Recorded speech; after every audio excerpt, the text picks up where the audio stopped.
하나님의 뜻대로 산다라고 하는 것은 모든 그리스도인들이 갖고 있는 숙제일 거예요. 그러니까 하나님의 뜻대로 살아가고자 하고 하나님의 뜻대로 살아가는 것이 하나님을 위하여 또 우리 스스로를 위하여 얼마나 좋은 일인가라고 하는 것에 있어서는 우리에게는 이견이 없을 거라고 생각을 합니다.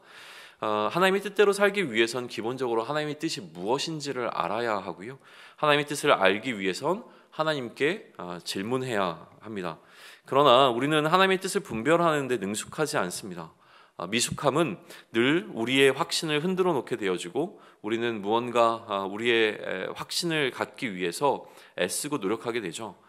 바른 판단을 하기 위해서 우리는 다양한 방법을 통해서 나의 마음속에 좀 들어온 이 생각이 하나님의 뜻과 일치하는지에 대한 확신을 갖기 위해서 노력을 하게 됩니다.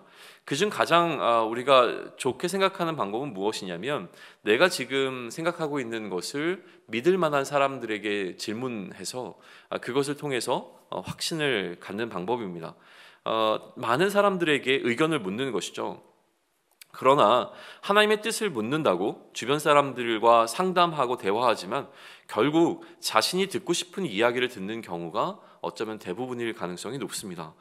북이스라엘의 왕이었던 아합은요 400만의 선지자들에게 전쟁에 관한 자신의 생각을 물었고 이 생각에 대해서 하나님께서 어떠한 의도를 갖고 계신지라고 하는 사실을 듣고자 했습니다.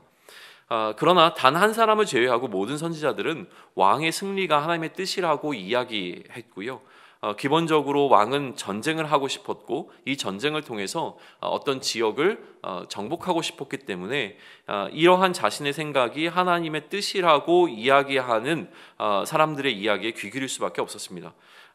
더군다나 그 전쟁의 결과에 대해서 다수가 긍정적으로 말한 상황이다 보니 이러한 상황에서 전쟁을 하는 것이 하나님의 뜻이 아니라고 판단하기는 쉽지 않죠.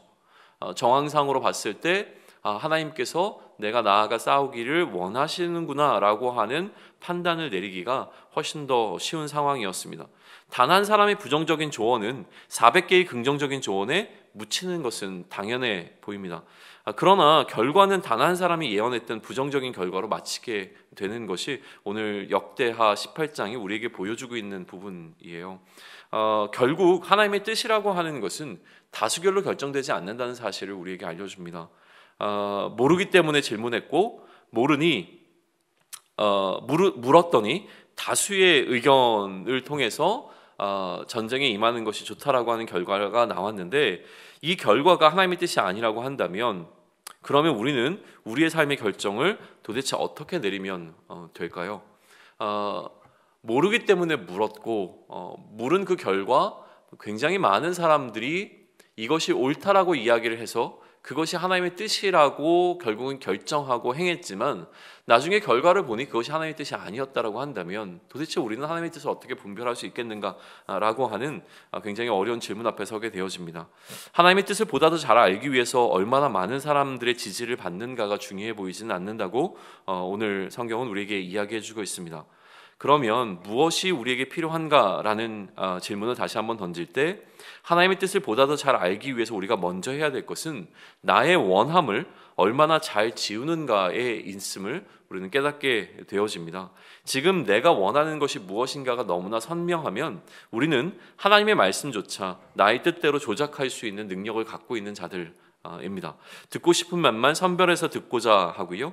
어쩌면 내가 듣고 싶은 말을 들을 때까지 질문하게 되어지는 것이 우리가 갖고 있는 기본적인 우리의 욕망이라고 하는 것이죠. 그러니 정말로 우리가 나의 원함을 이루고자 하는 것이 본질적인 목적이 아니라 하나님의 원함인 하나님의 뜻대로 행하는 것이 우리의 삶의 본질이라고 우리가 고백한다면 그것이 아무리 합당한 일이고 그것이 많은 사람의 지지를 받는 일이라고 할지라도 다시 한번 백지를 꺼내놓고 하나님이 주시는 마음을 정직하게 그림 그려보는 시간을 갖는 것을 제안드립니다. 이 시간을 통해서 나의 원함을 내려놓을 때에 그제서야 보이게 되어지는 하나님의 원함이 무엇인지가 선명하게 그림 그려지기 때문인데요. 반드시 많은 사람들이 이야기하는 것이 다 틀렸다고 이야기하는 것은 아닙니다. 그러나 하나님의 원함에 관한 이야기를 할 때 우리는 먼저 우리의 원함을 내려놓는 방식으로 하나님의 원함에 대해서 질문을 던질 것에 관해서 오늘 우리에게 이야기해주고 있는 역대하 18장의 이 기록을 좀 귀 기울여서 들으면서 하나님의 뜻을 분별하는데 보다 더 큰 지혜를 얻을 수 있는 저와 여러분이 또 우리 공동체가 되기를 소망합니다. 아멘.